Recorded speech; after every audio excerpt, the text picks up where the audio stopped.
সালাওয়াত আল্লাহুম্মা সাল্লি আলা মুহাম্মাদ ওয়া আলি মুহাম্মাদ ওয়া আজ্জিল ফারাজাহুম।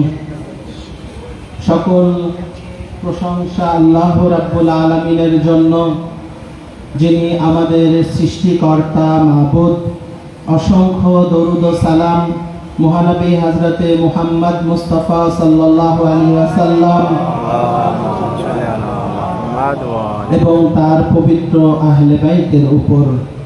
রাব্বুল আলামিন আমাদেরকে আহলে বাইতের মারিফাত অর্জন করার তৌফিক দান করুন।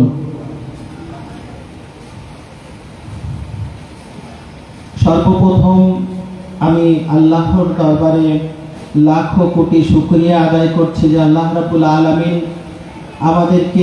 আমাকে বিশেষ করে তৌফিক দিয়েছেন আপনাদের মাঝে উপস্থিত হয়ে আহলে বাইতের শানে কিছু আলোচনা করার। এর জন্য আমি আল্লাহর দরবারে লাখো কোটি শুকরিয়া আদায় করছি। আমরা গত পরশু আপনাদের খেদমতে ছিলাম, আজকে আবারও আপনাদের সামনে হাজির হয়েছি। নিঃসন্দেহে এই তৌফিক যদি আল্লাহ আমাকে না দিতেন, কখনোই এটা আমার পক্ষে সম্ভব হতো না। আল্লাহ আমাকে আপনাদের মাঝে এনেছেন বিধায় আজকে আমি দুটো কথা বলার সুযোগ পেয়েছি। আমার আলোচনা আমি টাইমের ভিতরেই ইনশাআল্লাহ গুছিয়ে নেওয়ার চেষ্টা করব। আশা করি যে এর ভিতর থেকে আমরা যতটা সম্ভব আহলে বাইতের প্রতি আমাদের যে কর্তব্য, শিয়া হিসেবে আমাদের কি করণীয়, ইমামে জামানা ইমাম মাহদী আল্লাহু তাআলা ফারাজাহুল শরীফ তার অনুসারী হওয়ার জন্য, তার আসহাব ও আনসার হওয়ার জন্য আমাদের কি করণীয়, সেই সম্পর্কে আমরা জানার চেষ্টা করব ইনশাআল্লাহ। আমরা যে মজলিসগুলোতে, আমি গত মজলিসেও বলেছিলাম, যেখানে আমরা হাজির হই না কেন, যেটা বিবি ফাতেমা জাহরা সালামুল্লাহ আলাইহাকে পুরসা দেওয়ার জন্য হয়, ওনাকে সমবেদনা জানানোর জন্য এই মজলিসগুলোর আয়োজন করা হয়ে থাকে। তো যে মজলিস বিবিকে পুরসা দেওয়ার জন্য হয়, নিঃসন্দেহে সেই মজলিসে বিবি নিজেই উপস্থিত থাকেন। এবং আমরা এটা সবাই জানি, যেখানে বিবি আসেন, বিবিকে কেউ একা ছেড়ে দেন না। যেভাবে মুবাহেলার ময়দানেও বিবি একা যাননি, নবী করিম সাল্লাল্লাহু আলাইহি ওয়াসাল্লাম বিবির সাথে ছিলেন, মাওলায়ে কায়নাত আমিরুল মুমিনিন তার সাথে ছিলেন, এবং জান্নাতের সর্দার হাসান ও হুসাইনও তার সাথে ছিলেন। সুতরাং আজকে যদি এই পার্শ্বে আজাতে বিবি জাহরা এসে থাকেন, তাহলে আমার নূর নবী মুস্তাফা সাল্লাল্লাহু আলাইহি ওয়াসাল্লাম এসেছেন, তাহলে মাওলায়ে কায়নাত আমিরুল মুমিনিন আলী ইবনে আবি তালিব এসেছেন, তাহলে জান্নাতের সর্দার হাসান ও হুসাইনও এসেছেন। সালাওয়াত করুন মুহাম্মদ ওয়া আলি মুহাম্মদ ওয়া আজ্জিল ফারাজাহুম।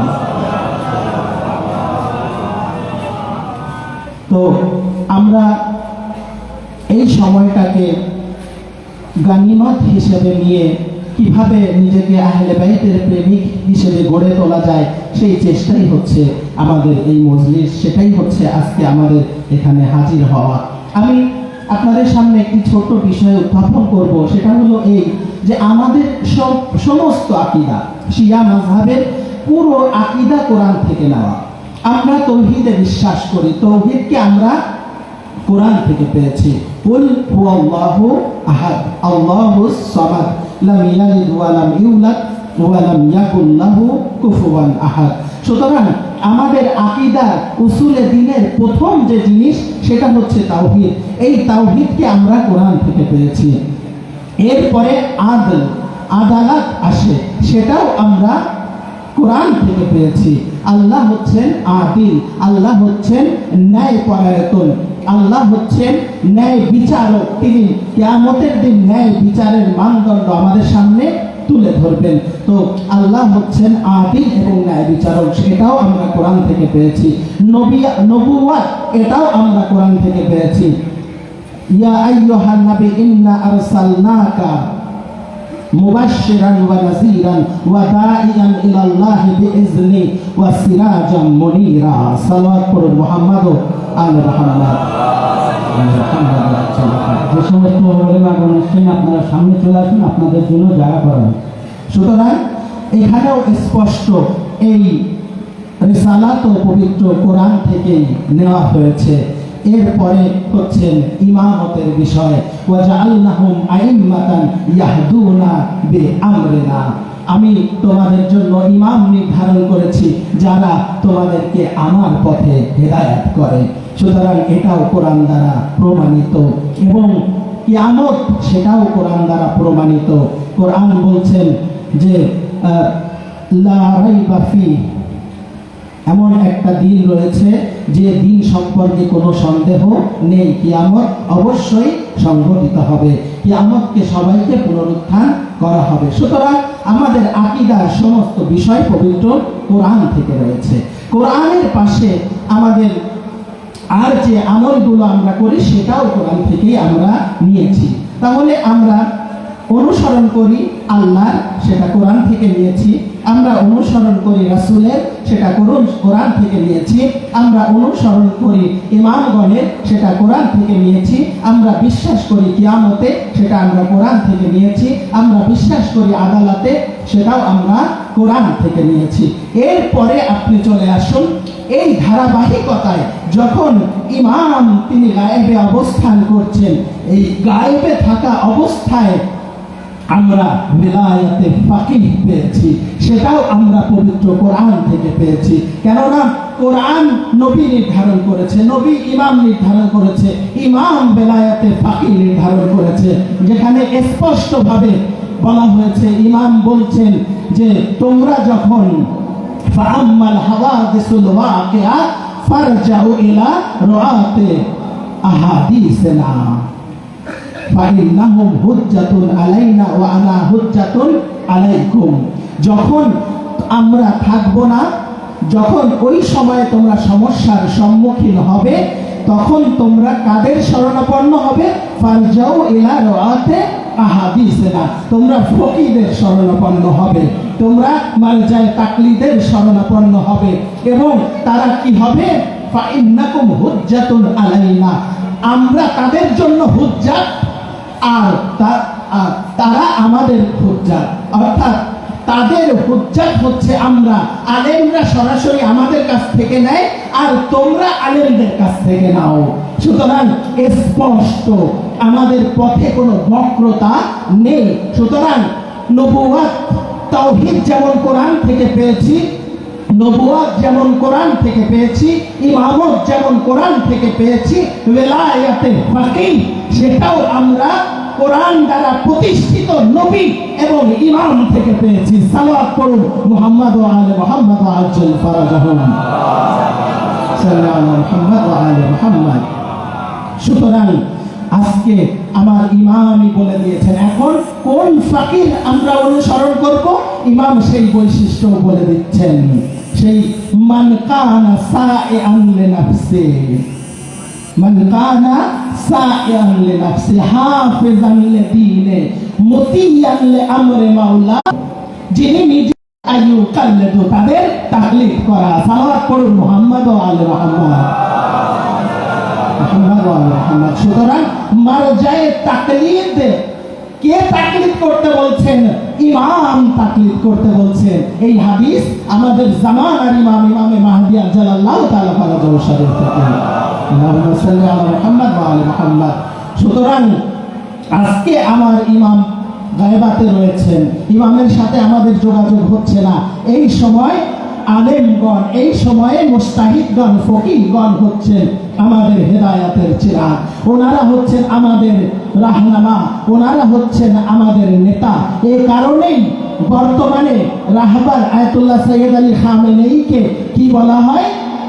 ওয়ালিয়ে আমরে মুসলিমিন, ওয়ালিয়ে ফাকিহ, ওয়ালায়াতে ফাকিহ। রাহবার হচ্ছেন ওয়ালিয়ে আমরে মুসলিমিন, ওয়ালায়াতে ফাকিহ। তার আনুগত্য করা কার কথা মতো ওয়াজিব?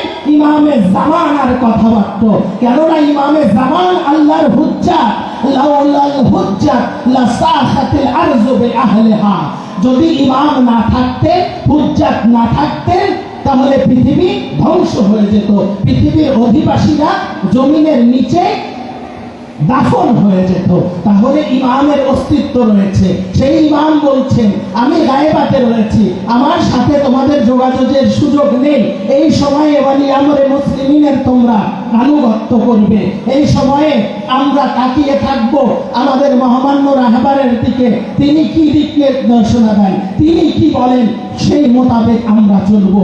এবং শুধু আমরাই না, সমস্ত বড় বড় মানজায়ে তাকলিদ তারাও রাহবারের কথা অনুযায়ী চলেন। আমাদের বড় আয়াতুল্লাহ সৈয়দ আলী সিস্তানি একজন বড় মানজায়ে তাকলিদ, তিনি বলেছেন, আজকে যদি ইরানে ইসলামী রাষ্ট্র প্রতিষ্ঠিত না হতো তাহলে আমরা আজকে এত সহজে ফতোয়া দিতে পারতাম না, আমরা অনেক কষ্টের মধ্যে থাকতাম। এজন্য আমি আয়াতুল্লাহ সাইয়েদ আলী খামেনির হাতে চুম্বন করি, কেননা তিনি আমাদের মুখ উজ্জ্বল করেছেন, তিনি আমাদেরকে সাহসিকতার সাথে পথ চলতে সহযোগিতা করেছেন। তাহলে আমাদের মহান মার্জায়ে তাকলিদদের মধ্যে কি সুসম্পর্ক, একজন অপরজনকে কত সুন্দর সম্মান দিয়ে শ্রদ্ধা দিয়ে এগিয়ে যাচ্ছেন। আর বর্তমান বিশ্বের প্রেক্ষাপটে আপনারা দেখেছেন একটা হাদিস, আপনারা হয়তো শুনে থাকবেন, যেটা আমার রাসূল বলেছেন যে তোমাদের কাজ হচ্ছে তোমরা এই কাজ করবে, তোমাদের দায়িত্ব হলো এইটা, তোমরা জালিমের বিরুদ্ধে লড়বে আর মজলুমের সঙ্গে থাকবে, এটাই হচ্ছে আমাদের কাজ। সুতরাং কারবালার ময়দানে ইমাম হোসেন মজলুম হয়েছিলেন, ইয়াজিদ জালিম ছিল। মা ফাতেমার সময়ে মা ফাতেমা মজলুম হয়েছিলেন, যারা ওই সময় ছিল তারা জালিম ছিল। মাওলা আলী মজলুম হয়েছিলেন, যারা বিপক্ষে ছিলেন তারা জালিম ছিল। মাওলা হাসান মজলুম ছিলেন, যারা বিপক্ষে ছিল তারা জালিম ছিল। তো আমাদের দায়িত্ব হচ্ছে এইটা, আমরা মজলুমের সাথে থাকবো আর জালিমের বিরুদ্ধে রুখে দাঁড়াবো, এটাই হচ্ছে আমাদের বর্তমান দায়িত্ব। আপনারা দেখেছেন যে বর্তমান সময়ে ফিলিস্তিন কিভাবে মজলুম হচ্ছে, ফিলিস্তিনের অসহায় নারী শিশুদেরকে কিভাবে শহীদ করা হচ্ছে, তাদের এমনকি তারা স্কুলে আশ্রয় নিলে সেখানে বোমা মেরে তাদেরকে শহীদ করা হচ্ছে। আজকে যদি আমার ইমামে জামানা থাকতেন, তিনি আজকে কি ইসরায়েলের পক্ষ নিতেন নাকি ফিলিস্তিনের পক্ষ নিতেন? নিঃসন্দেহে ফিলিস্তিনের পক্ষ নিতেন, কেননা ফিলিস্তিন মজলুম আর ইসরায়েল জালেম। আমার ইমামরা সব সময় মজলুমের পক্ষে ছিলেন। জালিমিনাল্লাহ লা ইউহিব্বুজ জালিমিন, আল্লাহ জালিমদেরকে ভালোবাসেন না। এই জন্য জালিমের অন্তর্ভুক্ত হওয়া যাবে না, মজলুম হওয়া অনেক ভালো। এজন্যই কারবালায় ইমাম হুসাইন মজলুম হয়েছিলেন, জালেম হননি। আমাদের সব ইমাম মজলুম হয়েছেন, মজলুমের পক্ষ নিয়েছেন। আমরাও যদি আহলে বাইতের অনুসারী হই, আমাদেরও মজলুমের পক্ষে অবস্থান নিতে হবে। সালাওয়াত করুন মুহাম্মদ ও আলে মুহাম্মদ ওয়া আজ্জাল ফারাজাহুম। প্রসিদ্ধ হাদিস, কুনা লিজালিমে খাসমান ওয়ালিল মুমিনে আওনান, তোমরা মুমিনের জন্য সাহায্যকারী হও আর জালেমের জন্য তোমরা কঠোর হও। সুতরাং এটা তো কোরআনেরই নির্দেশ। মুহাম্মাদুর রাসূলুল্লাহ ওয়াল্লাযীনা মাআহু আশিদ্দা আলাল কুফার রুহামা বাইনাহুম, মুহাম্মদ তোমাদের রাসূল, যারা তার সাথে রয়েছে তারা কাফেরদের প্রতি কঠোর আর নিজেদের প্রতি সদয়। সালাত পড়ুন মুহাম্মদ ওয়া আলে মুহাম্মদ। আর আমার রাসূল আমাদের জন্য কোরআন আর হাদিস রেখে গেছেন, তাই না? কি বলেছেন?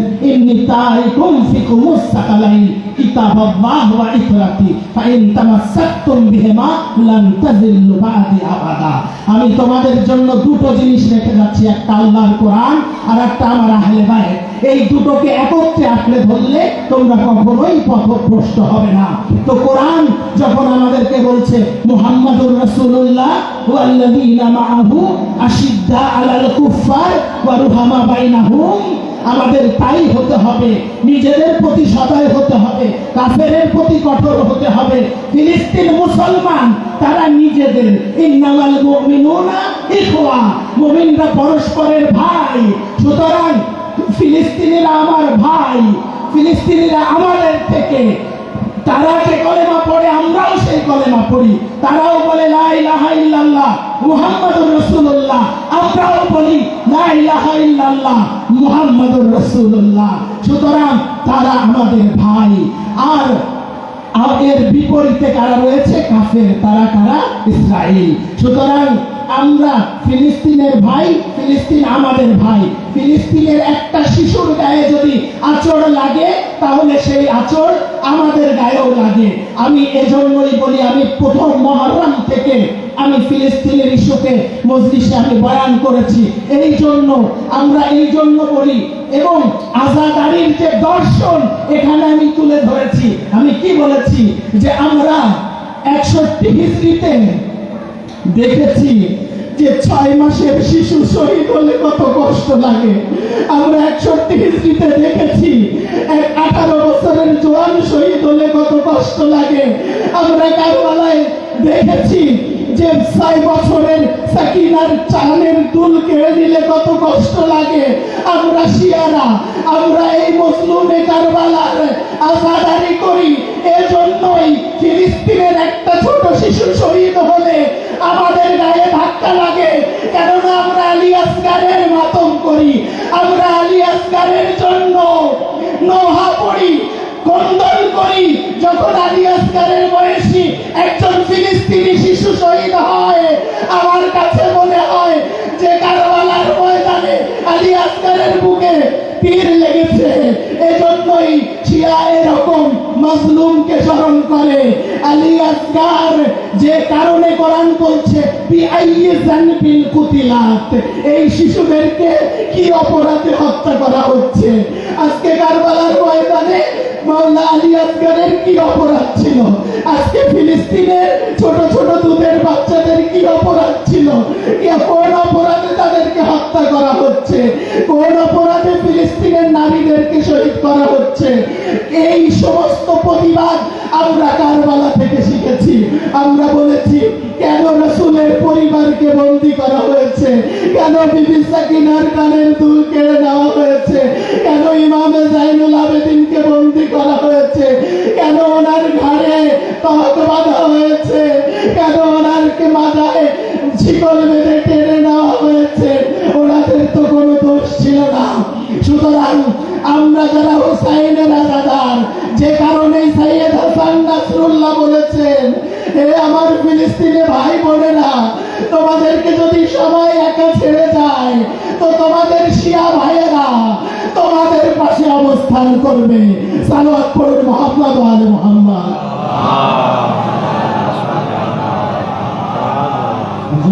আল্লাহ বুঝতে পারছেন কত গুরুত্বপূর্ণ যে হুসাইনি আজাদার কষ্ট সহ্য করেছে, ব্যথা সহ্য করেছে। তারা জানে একজন 6 মাসের শিশু শহীদ হলে কত কষ্ট লাগে। এজন্য ফিলিস্তিনের পাশে একজন শিয়া যেভাবে দাঁড়াতে পারে অন্য কেউ দাঁড়াতে পারে না। যে কারণেই তো বলা হয়েছে যে ওআইসির 58টা দেশ, তার মধ্যে একমাত্র ইরান ভাইয়ের ভূমিকা পালন করে, আর সবাই বোনের ভূমিকা। এই জন্য বলা হয়েছে 57 বোনের এক ভাই, অর্থাৎ ইরান সেই ভাই, আর বাকি দেশ বোনের মতন হাতে চুড়ি পরে বসে আছে। তো কেন ইরান এটা করতে পারে? ইরান কারবালা থেকে শিক্ষা নিয়েছে, ইরান হুসাইনের ত্যাগ থেকে শিক্ষা নিয়েছে। কেন ইমাম হুসাইন থেকে শিক্ষা নিয়ে আজকে ইমাম খুমেইনি এই বিপ্লব সফল করেছে। যদি ইমাম হুসাইনের আজাদারি না করত তাহলে ইরানেও কখনো বিপ্লব আসতো না। ইমাম খুমেইনি দেখেছিলেন যে কিভাবে ইমাম হুসাইন ওই যুগের ইয়াজিদের বিরুদ্ধে রুখে দাঁড়িয়েছিলেন। ওই ইয়াজিদ বাহিনী 30 লক্ষ সেনা ছিল, হুসাইনি বাহিনীতে 72 জন ছিল। ঠিক এই যুগেও ইমাম খুমেইনির দলের সংখ্যা কম, এই যুগের ইয়াজিদের সংখ্যা বেশি ছিল, কিন্তু ইমাম খুমেইনি কখনো ভয় পাননি। ইমাম খুমেইনি এমন সাহসী বীর ছিলেন, যখন ওনাকে শাহের লোকেরা ধরে নিয়ে যাচ্ছে, ওই পুলিশরা কাঁপছে, ইমাম খুমেইনি ওদের মাথায় হাত দিয়ে বলছে তোমরা কেন কাঁপছো? আর কাঁপার কথা তো আমার, আমাকে ধরে নিয়ে যাচ্ছ। তোমরা তো পুলিশ, তোমাদের কাছে গুলি আছে। আধ্যাত্মিকতা কোন পর্যায়ে যে ইমাম খোমেনিকে ধরে নিয়ে যাওয়া পুলিশ, যাদের কাছে পিস্তল রয়েছে, তারা ভয়ে কাঁপছে, ইমাম খোমেনি উল্টো তাদেরকে সান্ত্বনা দিচ্ছেন। এই জন্যই কোরআন বলছে ইন্নামা আইযুকুম বিওয়াহদা আন তাকুমু লিল্লাহ মাসনা ওয়া ফুরাদা। আল্লাহ বলছেন আমি তোমাদেরকে একটাই উপদেশ দিচ্ছি, ইন্নামা আইযুকুম বিওয়াহদা আন তাকুমু লিল্লাহ, তোমরা আল্লাহর জন্য কিয়াম করো, আল্লাহর জন্য সংগ্রাম করো। মাসনা ওয়া সুলাসা ওয়া ফুরাদা, দুইজন করে হলে, তিনজন করে হলে, যদি কেউ না হয় একা তুমি ময়দানে নেমে যাও। ইমাম হুসাইন একা ময়দানে নেমে গিয়েছিলেন। জানেন আপনারা কাহিনী যে আব্দুল্লাহ ইবনে ওমর ইমাম হুসাইনকে এসে বলছে যে হে হুসাইন, ইয়াজিদ অত্যন্ত নিষ্ঠুর, ইয়াজিদ অত্যন্ত পাপিষ্ঠ, আপনি তার বিরুদ্ধে লড়বেন না, সে আপনাকে শহীদ করে দেবে, আমরা যেভাবে গা ঢাকা দিচ্ছি আপনিও গা ঢাকা দিয়ে থাকেন। ইমাম হুসাইন সেদিন বলেছিলেন যে লা ইয়াবাউ মিসলি বিমিসলি ইয়াজিদ, আমার মতন পাক পবিত্র কোন ব্যক্তি ইয়াজিদের মতন নাপাক ব্যক্তির হাতে কখনো বায়াত করতে পারে না। এই হচ্ছে পার্থক্য, যাদেরকে কোরআন পাক এবং পবিত্র করেছে। ইন্নামা ইউরিদুল্লাহ লিইউযহিবা আনকুম রিজসা আহলাল বাইত ওয়া ইউতাহহিরাকুম তাতহীরা। সালাওয়াত করুন আল্লাহুম্মা সাল্লি আলা মুহাম্মাদ ওয়া আজ্জিল ফারাজাহু। কোন পঙ্কিলতা হতে পারে না। আর জানেন, যারা ইমাম হুসাইনকে সেদিন একা ছেড়ে দিয়েছিল, সেই আব্দুল্লাহ ইবনে ওমরের কি অবস্থা হয়েছিল?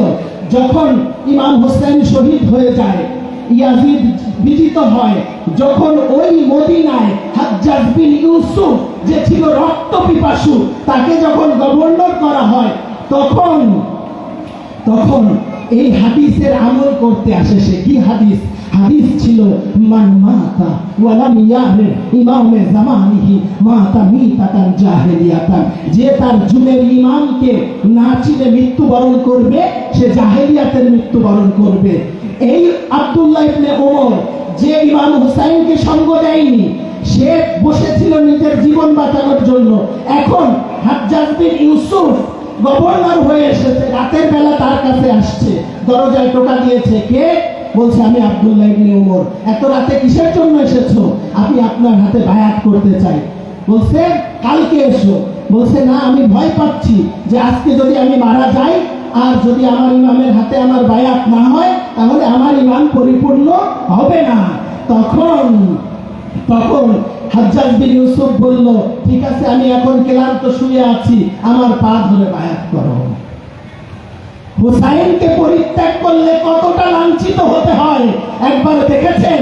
হককে পরিত্যাগ করলে কিভাবে বাতিলের কাছে মাথা নত করতে হয়।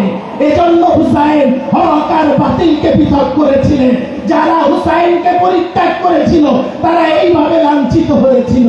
একজন বাতিল লোকের কাছে বায়াত করতে গিয়ে সে পা ধরে,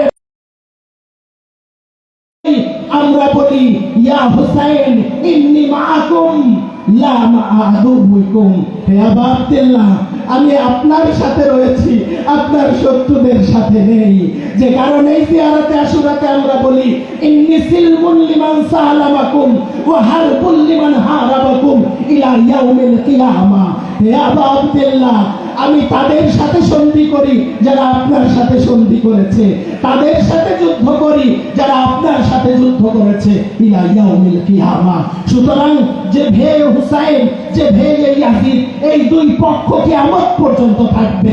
এই জন্য আমাদেরকে কিয়ামত পর্যন্ত হুসাইনি দলে অবস্থান নিতে হবে, ইয়াজিদের দলে যাওয়া যাবে না।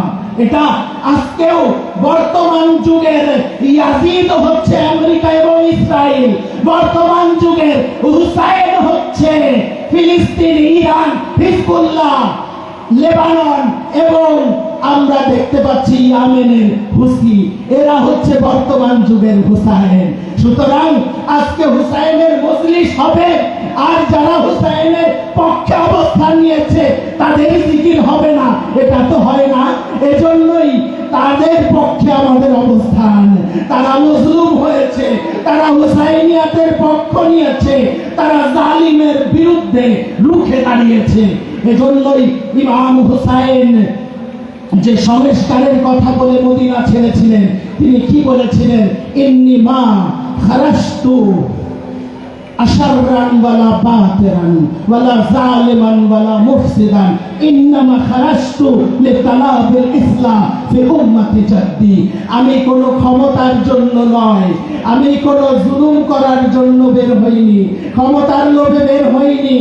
আমার সংগ্রামের একমাত্র উদ্দেশ্য হচ্ছে এটাই, ইন্নামা খারাজতু লিতালাবিল ইসলাম ফি উম্মতি জাদ্দি। আমি আমার নানার দিনের সংস্কার করতে যাই। ওয়া আসিরু বিসিরাতি জাদ্দি ওয়া আবি আলী ইবনে আবি তালিব। আমি আমার নানা রাসূলুল্লাহর সিরাতের উপরে চলতে যাই, আমার বাবা আলীর সিরাতের উপরে চলতে চাই। সালাত পড়ুন মুহাম্মদ ওয়া আলি মুহাম্মদ।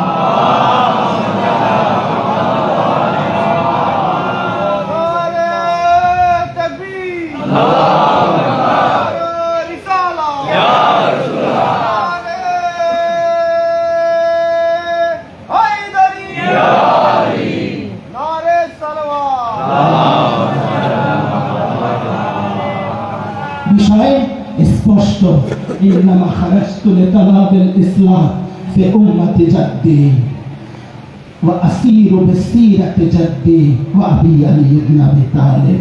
অর্থাৎ নানার ইন্তেকালের 50 বছরের মাথায় ইসলাম কলুষিত হয়ে গেছে, ইসলামের ইসলার প্রয়োজন হয়েছে, ইসলামের ক্যান্সার হয়েছে, ইসলামের ওপেন হার্ট সার্জারি করতে হবে।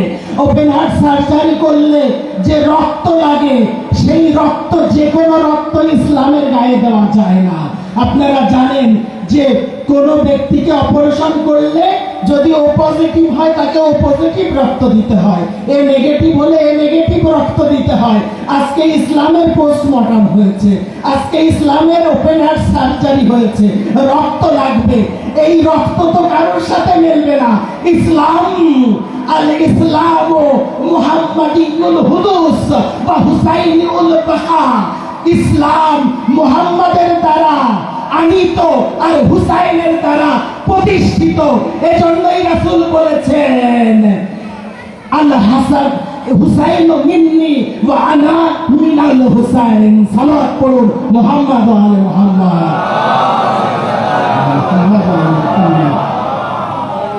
অর্থাৎ হুসাইন, ইসলাম রাসূল নিয়ে এসেছেন।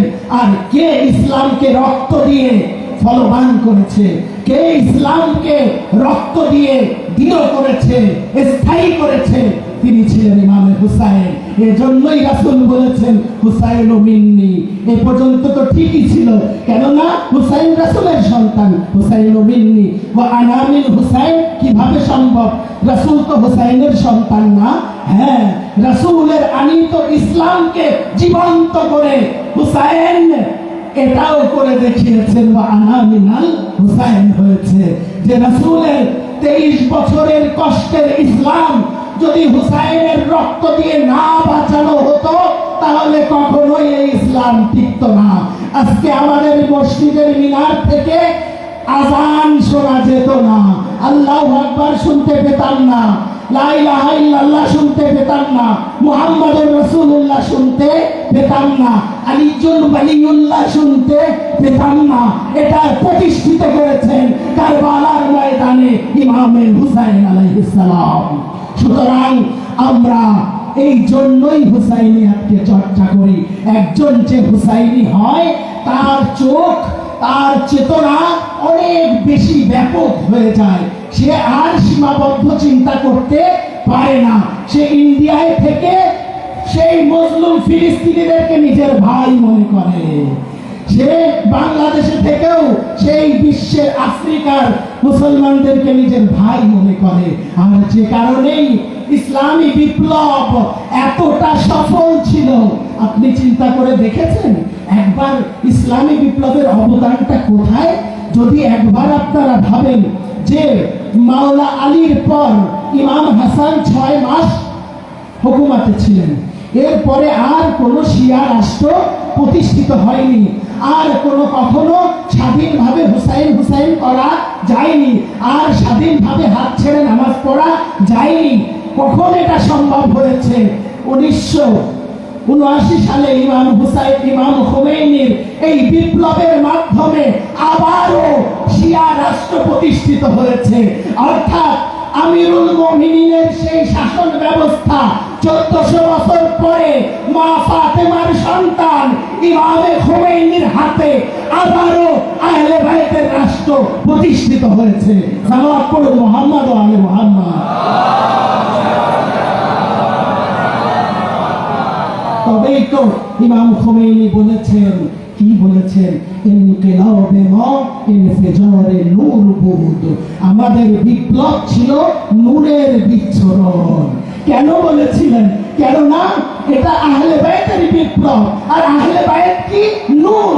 আনা ওয়া আলীকুন মিন নূরিন ওয়াহিদ। সালাত পড়ুন মুহাম্মদ ওয়া আলে মুহাম্মদ। ইমাম খোমেনির কথা কত হিসাব করে হয় বুঝতে পেরেছেন? ইনকিলাবে মা ইনফিজারে নূর বুদ। কারণ এই ইনকিলাব, এই বিপ্লব আহলে বাইতের বিপ্লব, আর আহলে বাইত হচ্ছে নূর। আল্লাহ রাব্বুল আলামিন তার নূর থেকে আহলে বাইতকে সৃষ্টি করেছেন। যেখানে বলা হয়েছে আউয়ালু মা খালাকাল্লাহু নূরি, আল্লাহ রাব্বুল আলামিন সর্বপ্রথম যে জিনিস সৃষ্টি করেছেন সেটা হচ্ছে আমার রাসূলের নূর। তারপরে লোহ, তারপরে কালাম, এগুলো পরে সৃষ্টি হয়েছে, কিন্তু সবার আগে যেটা সৃষ্টি হয়েছে সেটা হচ্ছে আমার রাসূলের পবিত্র নূর। আর ওই রাসূলের সাথেই তো মেশা ছিলেন আলী ইবনে আবি তালিব, তার সাথেই মিশ্রিত ছিলেন ফাতেমা জাহরা, তার সাথেই মিশ্রিত ছিলেন হাসান এবং হুসাইন। গোটা আহলে বাইত হচ্ছেন সেই নূর যাদেরকে আল্লাহ সর্বপ্রথম সৃষ্টি করেছেন।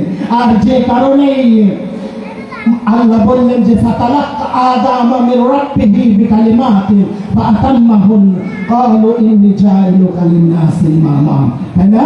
ওখানেও কি বললেন? ফাতালাক্কা আদাম মির রাব্বিহি কালিমাতিন ফাতাবা আলাইহি ইন্নাহু হুয়াত তাওয়াবুর রহিম। হযরত আদম যে তারকে আওলা করেছিলেন, যে কারণে বেহেশত থেকে তিনি বিতাড়িত হয়েছিলেন, বিতাড়িত হয়ে তিনি 300 বছর বলেছেন রব্বানা যালামনা আনফুসানা ওয়া ইল্লাম তাগফির লানা ওয়া তারহামনা লানাকুনান্না মিনাল খাসিরিন। হয়নি, মাফ হয়নি। লা ইলাহা ইল্লা আনতা সুবহানাকা ইন্নী কুনতু মিনাজ জালিমিন। মাফ হয়নি কোনোভাবেই। আদমের এই গুনাহ মাফ হচ্ছে না। এইবারে আদমকে আল্লাহ বললেন, আদম তুমি যদি এইভাবে কিয়ামত পর্যন্ত মাপ চাইতে থাকো তোমার গুনাহ মাপ হবে না। আমি তোমাকে বরং শিখিয়ে দিচ্ছি। আল্লাহ তো রহমানুর রহিম। তিনি আদম যে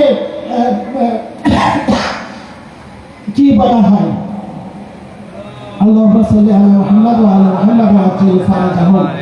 আদম যে তার কাজে দুঃখিত এটা আল্লাহ বুঝেছে। এজন্যই আল্লাহ বললেন, আসো আদম তোমাকে আমি সহজ পদ্ধতি শিখিয়ে দেই, তুমি অন্য অন্য নামে ডাকলে হবে না। যেমন আপনারা আলী বাবাতে দেখেছেন যে যতক্ষণ না আপনি চিচিং পটল, চিচিং আলু এটা বললে খুলবে না, যেটা বলার দরকার চিচিং শাক বলতে হবে তখন খুলবে। ঠিক ওইভাবে যতক্ষণ না তওবার যে মূল ওসিলা সেটাকে যদি আপনি না আনেন, ওয়াবতাগু ইলাইহিল ওয়াসিলা। হে মুমিনগণ, তোমরা যদি আল্লাহর কাছে পৌঁছাতে চাও তাহলে এই ওসিলা নিয়ে আসো। আর এই ওসিলার নামগুলো আল্লাহ শিখিয়ে দিলেন। ফাতালাক্কা আদাম মির রাব্বিহি বিকালিমাতিন ফাতাবা আলাইহি ইন্নাহু হুয়াত তাওয়াবুর রহিম। যখন তিনি বললেন ইলাহি বিহাক্কি মুহাম্মাদিন ওয়া আনতাল মাহমুদ ওয়া বিহাক্কি আলীন ওয়া আনতাল আলা ওয়া বিহাক্কি ফাতিমা ওয়া আনতা ফাতিরুস সামাওয়াতি ওয়াল আরদ ওয়া বিহাক্কিল হাসান ওয়া আনতাল মুহসিন ওয়া বিহাক্কিল হুসাইন ওয়া আনতা কাদিমুল ইহসান ইগফিরলি। তখন আল্লাহ হযরত আদমের দোয়াকে কবুল করে নিলেন। ফাতাকাব্বাল আল্লাহ ওয়া ইন্নাহু হুয়াত তাওয়াবুর রহিম। তখন তিনি তওবা গ্রহণ করলেন। সুতরাং আল্লাহর কাছে সঠিক ওসিলা না নিয়ে গেলে আদমও ক্ষমা পায় না। আদমকেও ক্ষমা পাওয়ার জন্য আহলে বাইতের কাছে আসতে হবে। হবে। আর সেখানে আপনারা কারা? আদম আল্লাহর নবী, তিনিও যদি আমার আহলে বাইতের কাছে না আসে ক্ষমার কোনো সুযোগ নেই। আর যারা নবী না তারা কিভাবে ক্ষমা পাবে? এজন্যই বলা হচ্ছে কিয়ামতের দিন সবাই আল্লাহর কাছে সাহায্য চাবে। আল্লাহ এই নবী বলবে ওই নবীর কাছে যাও, আর সব নবী বলবে যাও মুহাম্মাদের কাছে যাও। সুতরাং এই হচ্ছে সেই আহলে বাইত যার ওসিলা ছাড়া মুক্তির কোনো পথ নেই। সুতরাং ইরানের এই ইসলামী বিপ্লব আহলে বাইতের সাথে সংশ্লিষ্ট একটি বিপ্লব। আর এই বিপ্লবকে নস্যাৎ করার জন্য সব সময় ইয়াজিদিয়া কাজ করেছে। সে সময়ও ইমাম আলীর ইমামতকে নস্যাৎ করার জন্য ইয়াজিদিয়া ভূমিকা রেখেছিল, কিন্তু পারেনি। আজকেও তারা করছে। আপনারা, আমি এই তাবাসসুমের ঘটনা বলে আমি একটু ফাজাইল বলে মাসাইল পড়ে দেবো ইনশাআল্লাহ। আপনারা দেখেছেন যখন ইরানের বিপ্লব সংগঠিত হলো, তাবাস মরুভূমিতে আমেরিকা হেলিকপ্টার এবং প্লেন নিয়ে আসলো যে আমরা ইরানকে ধ্বংস করে দিব, কালকে আমরা তেহরানে যেয়ে চা খাবো এবং ইরানের বিপ্লব শেষ হয়ে যাবে, এই ইসলামী ইরান আমেরিকার হাতে চলে আসবে। কিন্তু তারা তো বুঝতে পারে নাই। আলাম তারা কাইফা ফাআলা রাব্বুকা বিআসহাবিল ফিল আলাম ইয়াজআল কাইদাহুম বিতাজলিল তারমিহিম বিহিজারাতিন মিন সিজ্জিল ফাজআলাহুম কাআসফিন মাকুল। আল্লাহ রাব্বুল আলামিন আব্রাহার সৈন্যকে সেই ছোট্ট ছোট্ট পাথর দিয়ে, সিজ্জিল দিয়ে ধ্বংস করে দিয়েছিলেন, কেননা তারা আল্লাহর ঘরকে ভাঙতে এসেছিল। আর আজকেও 1989 সালে ইমাম খোমেনির হাতে প্রতিষ্ঠিত আহলে বায়েতের ঘরকে, আহলে বায়েতের রাষ্ট্রকে ধ্বংস করতে কে এসেছিল? আমেরিকা এসেছিল। ওই দিন আব্রাহার বাহিনী হাতি নিয়ে এসেছিল, আল্লাহ ওদেরকে কঙ্কর দিয়ে প্রতিহত করেছিলেন। আর এই দিনেও এরা হেলিকপ্টার, প্লেন, বোমা এবং ক্ষেপণাস্ত্র নিয়ে এসেছিল। আল্লাহ কি পাঠিয়ে দিয়েছিলেন? তুফান এসেন, বালু ঝড় পাঠিয়ে দিলেন, সব কিছু অকেজো হয়ে গেল।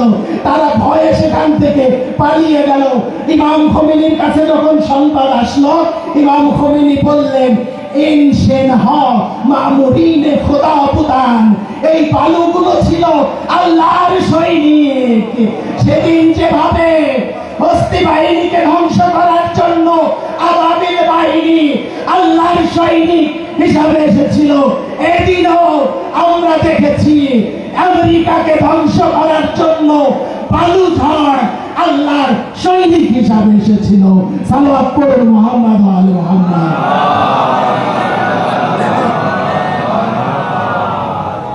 সুতরাং এই বিপ্লব অত্যন্ত পবিত্র এবং পাক একটি বিপ্লব।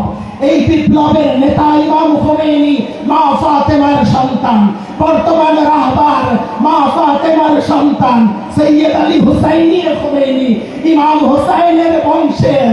ইমাম হুসাইন যেভাবে মজলুম হয়েছিলেন, জালিমের বিরুদ্ধে রুখে দাঁড়িয়েছিলেন, আজকে ইরানও আর 57 বোনের এক ভাই হয়ে জালিমের মোকাবেলায় কিভাবে দাঁড়িয়েছে আপনি দেখেছেন। একসাথে 300টি ক্ষেপণাস্ত্র মেরে কিভাবে ইসরায়েলকে কাবু করেছে, এবং এখনো তারা কিভাবে ইরানকে ভয় পায়, হিজবুল্লাহকে কিভাবে ভয় পায়। এরা সব আল্লাহর সৈনিক, এরা সব হিজবুল্লাহ, এরা সব ইমাম হুসাইনের সৈনিক, এরা সব হুসাইনি।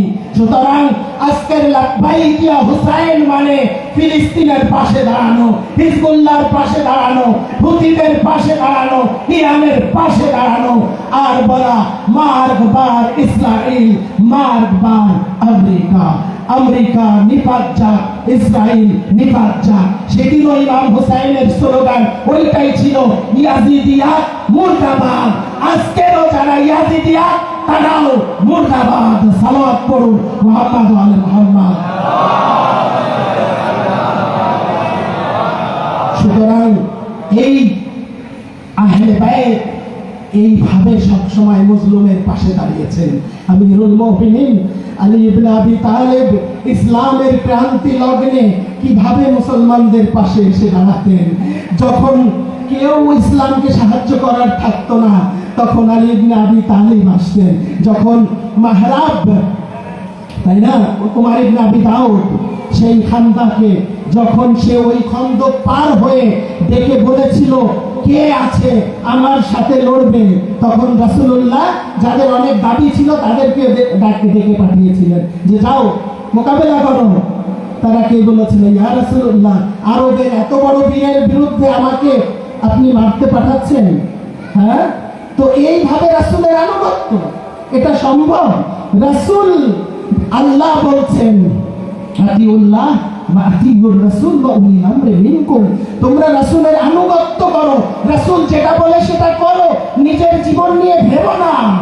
এই জন্যই তো আমরা আলীকে এত ভালোবাসি, কারণ তিনি রাসূলের নির্দেশকে ফলো করতেন, নিজের জীবনের মায়া করতেন না। তিনি বলতেন, ইয়া রাসূলুল্লাহ, আপনি আমাকে ডাকলে আমি হাজির, যদি আপনার জীবন বেঁচে যায় আলী আপনার জন্য উৎসর্গিত হতে প্রস্তুত রয়েছে। এই জন্যই তারা যখন বারংবার পিছিয়ে গিয়েছে, আমিরুল মুমিনিন বলেছি, ইয়া রাসূলুল্লাহ, আমি যাব। সবাইকে পরীক্ষা দেওয়ার পর আর রাসূলুল্লাহ মাওলা আলীকে বলেছে, এবার যাও।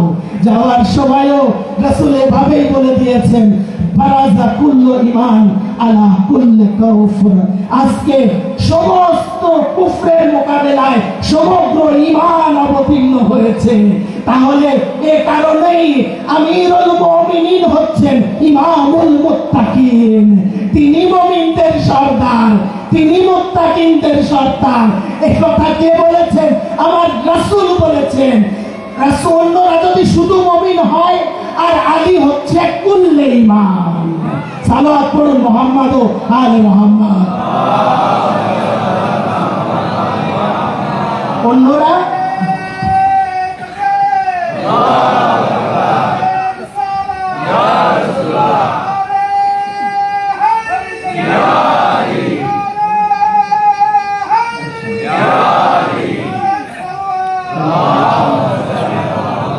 তাহলে কুল্লে ঈমান, যেভাবে আলী হচ্ছেন কুল্লে ঈমান, ওইভাবে তিনি কুল্লে ইলম।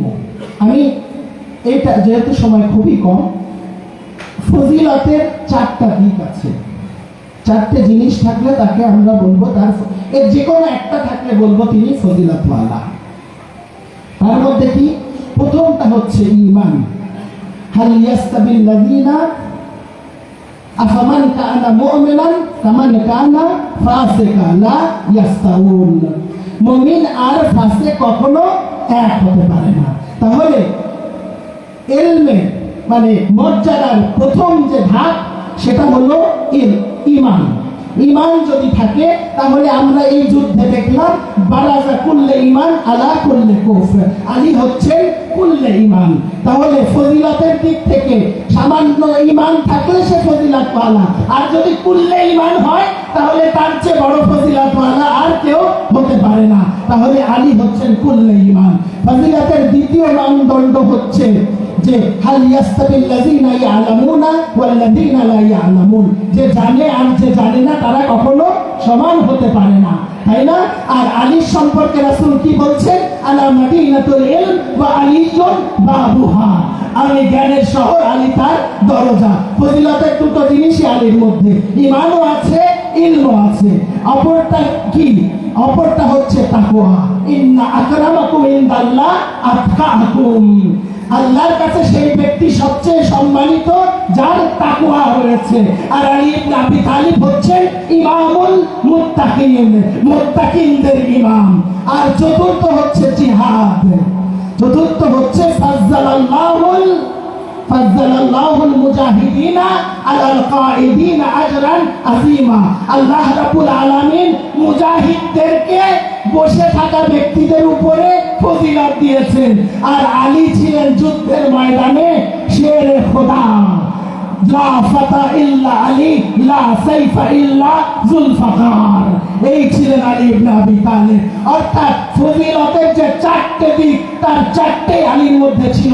এবং পবিত্র কোরআনের এই আয়াতটি আমি ফজিলত শেষ করে দিব, যেখানে আমিরুল মুমিনিনকে জিজ্ঞাসা করা হয়েছিল, হে আলী, আপনার ফজিলাতে কোরআনে অসংখ্য আয়াত অবতীর্ণ হয়েছে, তো কোন আয়াতকে আপনি আপনার নিজের জন্য সবচেয়ে ফজিলতপূর্ণ মনে করেন? তখন আলী আলাইহিস সালাম এই আয়াত উচ্চারণ করেছিলেন, বলেছিলেন ওয়া ইয়াকুলুল লাযীনা কাফারু লাস্তা মুরসালান, ওয়া ইয়াকুলুল লাযীনা কাফারু লাস্তা মুরসালান কুল কাফা বিল্লাহি শাহীদান বাইনি ওয়া বাইনাকুম ওয়া মান ইনদাহু ইলমুল কিতাব। সালাওয়াত পড়ুন মুহাম্মদ ওয়া আলি মুহাম্মদ।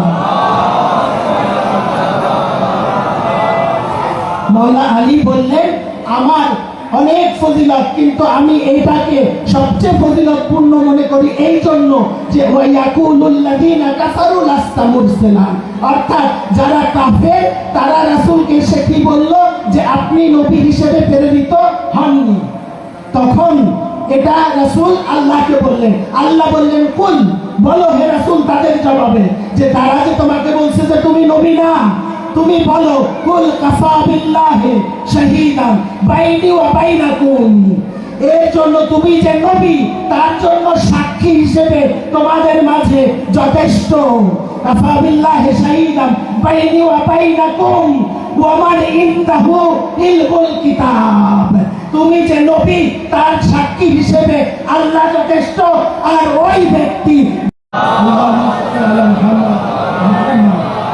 অর্থাৎ শুধু আলেমই নন, বরং কুল্লে কিতাবের জ্ঞান আলীর মধ্যে রয়েছে। এই আলী ইবনে আবি তালেব কত মজলুম হয়েছেন, কত নির্যাতিত হয়েছেন। মা ফাতেমা জাহরা সালামুল্লাহ আলাইহা মাওলা আলীকে জিজ্ঞাসা করছেন, হে মাওলা, আমি শুনেছি যে আপনাকে কেউ নাকি সালাম দেয় না। তখন মা ফাতেমা জাহরা উত্তরে মাওলা আলী বলছেন, হে ফাতেমা, যদি এতটুকু হতো তাহলে তো আমি সহ্য করে নিতাম, কিন্তু পরিস্থিতি এমন পর্যায়ে গিয়েছে যে আমি সালাম দিলে তারা সালামেরও জবাব দেয় না। আল্লাহ মাওলা আলী শেরে খোদা, আল্লাহর প্রিয় বান্দা, তিনি কিভাবে নিজেকে আল্লাহর রাস্তায় উৎসর্গ করেছেন, আর সেই মাওলার সালামের